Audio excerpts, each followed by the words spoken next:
Audio Jungle. Audio Jungle.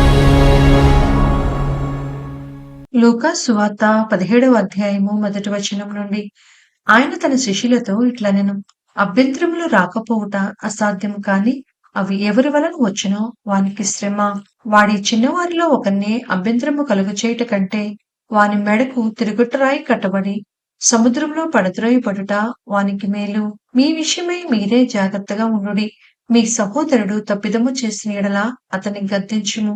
అతడు మారుమనసు పొందిన ఎడల అతన్ని క్షమించుము. అతడు ఒక దినమున 7 మార్లు నీ ఎడల తప్పిదము చేసి 7 మారులు నీ వైపు తిరిగి మారుమనసు పొందితిననిన ఎడల అతన్ని క్షమింపవలెననెను. అపోస్తలులు మా విశ్వాసము వృద్ధి పొందించుమని ప్రభువుతో చెప్పగా, ప్రభువు మీరు ఆవగింజంత విశ్వాసము గలవారైతే ఈ కంబళి చెట్టును చూచి నీవు వ్రేళ్లతో కూడా పెళ్లగింపబడి సముద్రంలో నాటబడుమని చెప్పినప్పుడు అది మీకు లోబడును.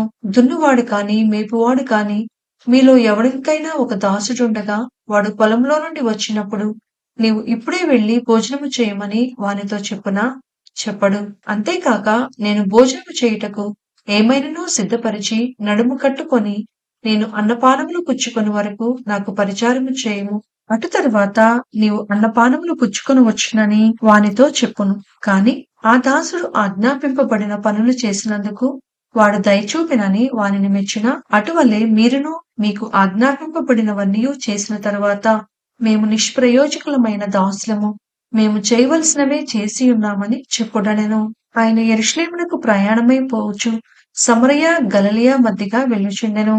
ఆయన యొక్క గ్రామంలోనికి వెళ్ళుచుండగా 10 మంది కుష్ఠరోగులు ఆయనకు ఎదురుగా వచ్చి దూరమున నిలిచి, యేసు ప్రభువా, మమ్ము కరుణించుమని కేకలు వేసిరి. ఆయన వారిని చూచి, మీరు వెళ్లి మిమ్మును యాజకులకు కనపరుచుకొనుడని వారితో చెప్పెను. వారు వెళ్ళుచుండగా శుద్ధులైరి. వారిలో ఒకడు తనకు స్వస్థత కలుగుట చూచి గొప్ప శబ్దముతో దేవుని మహిమపరచుచు తిరిగి వచ్చి ఆయనకు కృతజ్ఞతాస్తుతులు చెల్లించుచు ఆయన పాదముల యొద్ద సాగిలపడెను. వాడు సమరయుడు. అందుకు యేసు, 10 మంది శుద్ధులైరి కారా? ఆ 90 ఎక్కడా? ఈ అన్యుడు తప్ప దేవుని మహిమపరచుటకు తిరిగి వచ్చిన వాడెవడనూ అగపడలేదా అని చెప్పి, నీవు లేచిపోము, నీ విశ్వాసము నిన్ను స్వస్థపరచునని వానితో చెప్పెను.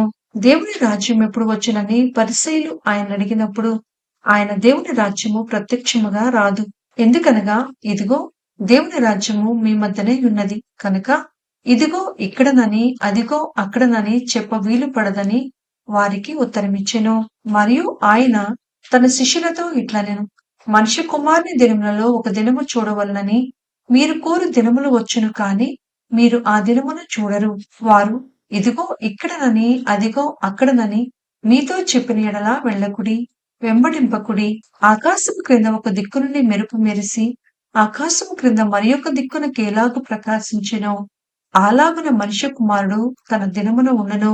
అయితే ముందుగా ఆయన అనేక హింసలు పొంది ఈ తరము వారి చేత ఉపేక్షింపబడవలెను. నోవాహు దినములలో జరిగినట్టు మనిషి కుమారుని దినములలోనూ జరుగును. నోవాహు ఓడలోనికి వెళ్లిన దినము వరకు జనులు తినుచు త్రాగుచు పెండ్లాడుచు పెండ్లికి ఇవ్వబడుచు నుండిరి. అంతలో జలప్రళయము వచ్చి వారినందరినీ నాశనము చేసెను. లోతు దినములలో జరిగినట్టును జరుగును. జనులు తినుచు త్రాగుచు కొనుచు అమ్ముచు నారు నాటుచు ఇండ్లు కట్టుచు నుండిరి. అయితే లోతు సొదొమ విడిచిపోయిన దినమున ఆకాశం నుండి అగ్ని గంధకములు కురిసి వారినందరినీ నాశనము చేసెను. ఆ ప్రకారమే మనిషి కుమారుడు ప్రత్యక్షమగు దినమున జరుగును. ఆ దినమున మిద్దె మీద ఉండువాడు ఇంట ఉండు తన సామగ్రిని తీసుకుని పోవుటకు దిగకూడదు. అలాగే పొలంలో ఉండువాడును తిరిగి రాకూడదు. లోతు భార్యను జ్ఞాపకము చేసుకొనుడి. తన ప్రాణమును రక్షించుకొనుగోరువాడు దానిని పోగొట్టుకొనును, దాన్ని పోగొట్టుకొనువాడు దానిని సజీవముగా కాపాడుకొనును. ఆ రాత్రి ఇద్దరొక మంచము మీద ఉందురు. వారిలో ఒకరు కొనుపోబడును, ఒకరు విడిచిపెట్టబడును. ఇద్దరు స్త్రీలు ఒక తిరిగలి విసురుచుందురు, ఒకటి కొనుపోబడును, ఒకటి విడిచిపెట్టబడుననెను. శిష్యులు, ప్రభువా, ఇది ఎక్కడ జరుగునని ఆయన అడిగినందుకు ఆయన, పీనుగు ఎక్కడ ఉన్నదో అక్కడ గద్దెలను పోగవునని వారితో చెప్పెను. లూకా సువార్త 18వ అధ్యాయము మొదటి వచనం నుండి. వారు విసుకక నిత్యము ప్రార్థన చేయి ఉండవలననుటకు ఆయన వారితో ఈ ఉపమానము చెప్పెను. దేవునికి భయపడకయు మనుషులను లక్ష్యపెట్టకయు నుండు ఒక న్యాయాధిపతి ఒక పట్టణంలో ఉండెను. ఆ పట్టణంలో ఒక విధురాలును ఉండెను. ఆమె అతని యొద్దకు తరచుగా వచ్చి, నా ప్రతివాదికిని నాకును న్యాయము తీర్చమని అడుగుచూ వచ్చెను. కాని అతడు కొంతకాలము ఒప్పకపోయెను.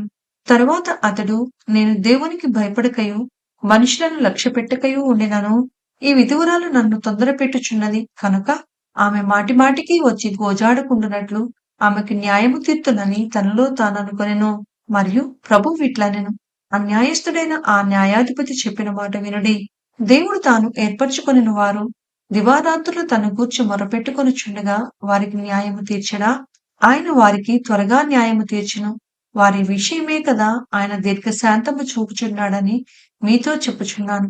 అయినను మనిషి కుమారుడు వచ్చినప్పుడు ఆయన భూమి మీద విశ్వాసము కనుగొనునా? తామే నీతిమంతులమని తమ్ము నమ్ముకుని ఇతరులను తృణీకరించు కొందరితో ఆయన ఈ ఉపమానం చెప్పెను. ప్రార్థన చేయుటకై ఇద్దరు మనుషులు దేవాలయమునకు వెళ్ళిరి.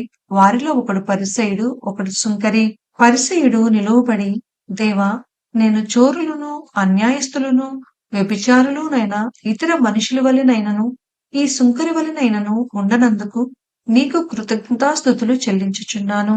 వారమునకు 2 మార్లు ఉపవాసము చేయుచు నా సంపాదన అంతటిలో 10వ వంతు చెల్లించుచున్నానని తనలో తాను ప్రార్థించుచుండెను.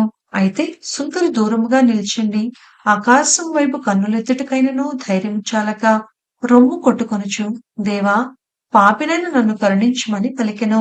అతని కంటే ఇతడు నీతిమంతుడుగా తీర్చబడి తన ఇంటికి వెళ్ళనని మీతో చెప్పుచున్నాను. తన్ను తాను హెచ్చించుకొనువాడు తగ్గింపబడుననియు, తన్ను తాను తగ్గించుకొనువాడు హెచ్చింపబడుననియు చెప్పెను. తమ శిశువులను ముట్టవలెనని కొందరు ఆయన యొద్దకు వారిని తీసుకొని రాగా, ఆయన శిష్యులు అది చూచి తీసుకొని వచ్చిన వారిని గద్దించిరి. అయితే యేసు వారిని తన యొద్దకు పిలిచి, చిన్న బిడ్డలను ఆటంకపరచక వారిని నా యొద్దకు రానియుడి. దేవుని రాజ్యము ఇలాటి వారిది. చిన్న బిడ్డ వలె దేవుని రాజ్యము అంగీకరింపనివాడు దానిలో ఎంత మాత్రమును ప్రవేశింపడని మీతో నిశ్చయముగా చెప్పుచున్నానెను. ఒక అధికారి ఆయనను చూచి, సద్బోధకుడా, నిత్య జీవమునకు వారసుడగుటకు నేనేమి చేయవలనని ఆయనడిగెను. అందుకు యేసు, నేను సత్పురుషుడనని ఏల చెప్పుచున్నావు. దేవుడొక్కడే తప్ప మరి ఎవడునూ సత్పురుషుడు కాడు. వ్యభిచరింపవద్దు, నరహత్య చేయవద్దు, దొంగిలవద్దు, అబద్ధ సాక్ష్యము పలకవద్దు, నీ తల్లిదండ్రులను సన్మానింపమను ఆజ్ఞలను ఎరుగుదువు కదా అని అతనితో చెప్పెను.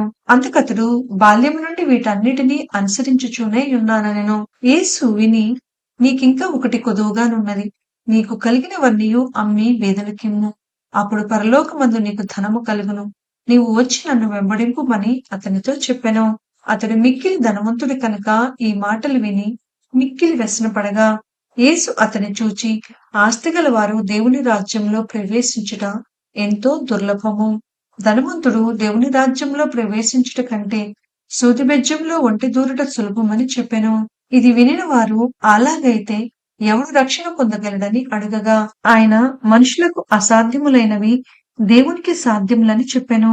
పేతురు, ఇదిగో మేము మాకు కలిగినవి విడిచిపెట్టి నిన్ను వెంబడించితిమనగా, ఆయన దేవుని రాజ్యము నిమిత్తమై ఇంటినైనను, భార్యనైనను, అన్నదమ్ములనైనను, తల్లిదండ్రులనైనను, పిల్లలనైనను విడిచిపెట్టిన వాడెవడును ఇహమందు చాలా రెట్లను పరమందు నిత్య జీవమును పొందకపోడని నిశ్చయముగా మీతో చెప్పుచున్నానని వారితో అనెను. ఆయన తన 12 మంది శిష్యులను పిలిచి, ఇదిగో, యెరూషలేమునకు వెళ్ళుచున్నాము. మనుష్య కుమారుని గూర్చి ప్రవక్తల చేత వ్రాయబడిన మాటలన్నీయు నెరవేర్చబడును. ఆయన అన్ని జనులకు అప్పగింపబడును. వారు ఆయనను అపహసించి, అవమానపరిచి, ఆయన మీద ఉమ్మివేసి, ఆయనను కొరడాలతో కొట్టి చంపుదురు. 3వ దినమున ఆయన మరలా లేచునని చెప్పెను. వారు ఈ మాటలలో ఒకటైనను గ్రహింపలేదు. ఈ సంగతి వారికి మరుగు చేయబడిన కనుక ఆయన చెప్పిన సంగతులు వారికి బోధపడలేదు. ఆయన యెరికో పట్టణమునకు సమీపించినప్పుడు ఒక గుడ్డివాడు త్రోవ ప్రక్కన కూర్చుండి భిక్షమడుకొనుచుండెను. జనసమూహము దాటిపోవుచున్నట్టు వాడు చప్పుడు విని ఇది ఏమని అడగగా, వారు, నజరేయుడైన యేసు ఈ మార్గంలో వెళ్ళుచున్నాడని వానితో చెప్పిరి.